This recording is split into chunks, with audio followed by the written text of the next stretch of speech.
We live in a world of perpetual warfare and crime and corruption. Protest after protest, they continue to go perpetually. It seems that we need a different approach. How does the Venus Project approach this? If you really wish to bring an end to war, poverty, hunger, and most crimes, what we have to do eventually through education is declare all of the Earth's resources as the common heritage of all the world's people. I see that as the only means. So this is what we have to strive toward. I don't say this can be accomplished in one swoop. It's a slow process of education. Why do you propose such a radical change? Well, I would like to see an end to war, poverty, unnecessary human suffering. And I can't see it within a monetary-based system. I see constant repeat of the same series of events: war, poverty, recession.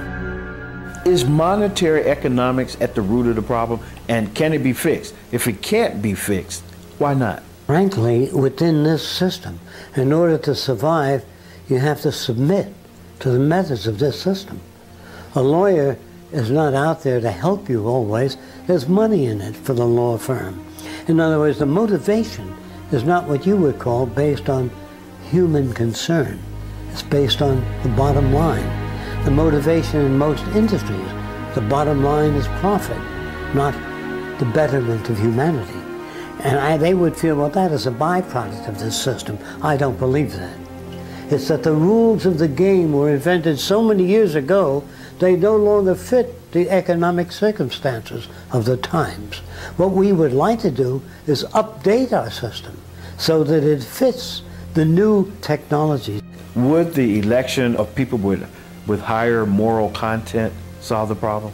No, because even if you succeeded in electing people of unquestionable moral character, if we ran out of resources, there'd be lying, cheating, stealing, and artificialities.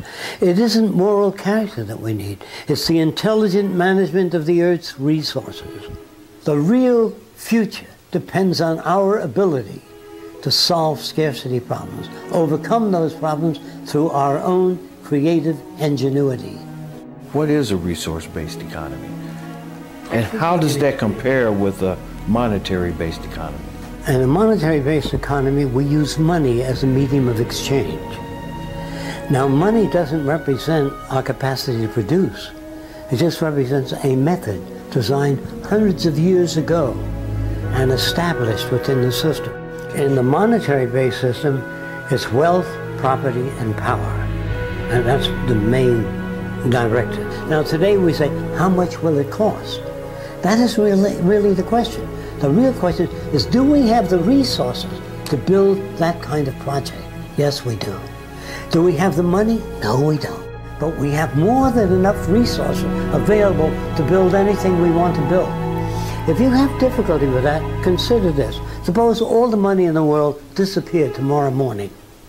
As long as there are farms, water, building material, we can build anything we want to build. It isn't money that people need. It's access to resources. In other words, it was necessary 100 years ago to use a monetary system for the distribution of products.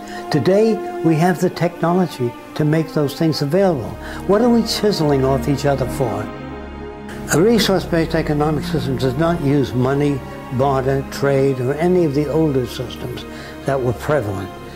It's based on designing a culture that fits in with the carrying capacity of the world's resources.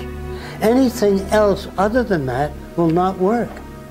It's like sending people to the moon without water and without food, operating on the assumption that the moon will provide.